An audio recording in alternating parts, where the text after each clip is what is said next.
The next sheet on our quote worksheet that we will be looking at is the Detailed Inventory tab.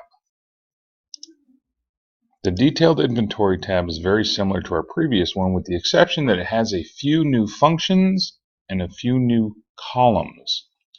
The first column you'll see, we've highlighted the new ones in blue. The first one you'll see is Room. This has a listing of rooms with regards to your claims. A very important one is Coverage. That is a new feature of our quote sheet. Coverage determines your limits. So previously, Category was taking care of limits and depreciation. We have separated that out. So categories are now what determines the depreciation amount, whereas the coverage type is what determines your limits, both line item limits and aggregate limits. You'll also notice as we scroll that the totals are now locked on the top, making things much easier to see at a glance rather than having to scroll down to the bottom of an inventory. Here are some additional new columns. The item limit. So this is the item limit associated with this line item, which is dependent upon what coverage type that line item is. If there is any line item limit overages, that is populated here.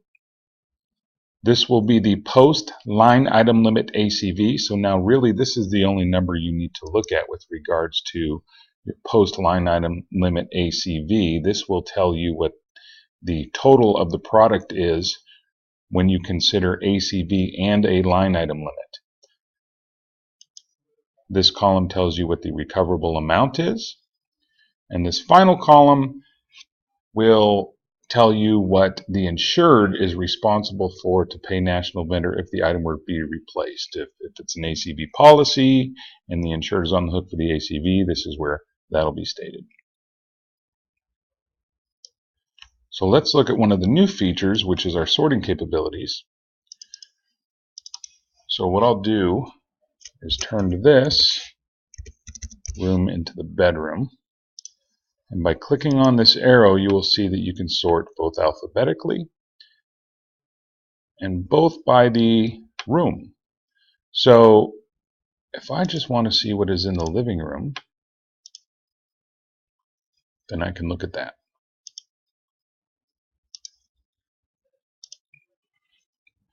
If I just want to see what is labeled coverage type jewelry, I can do that as well. You can also sort the value fields.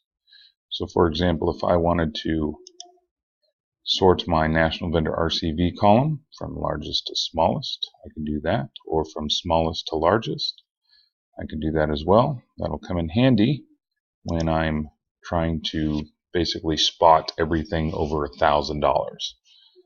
So there's a number of sorting and filtering capabilities associated with this new detailed inventory.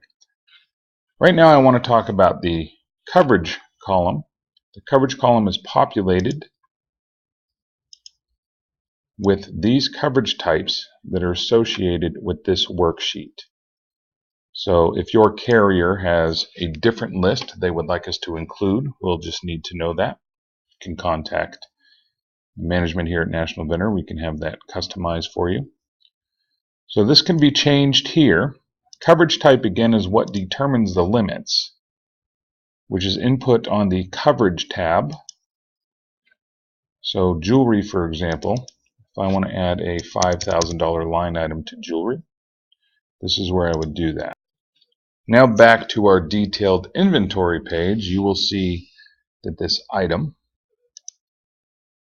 that is coverage type jewelry should have a $5,000 line item limit, and indeed it does.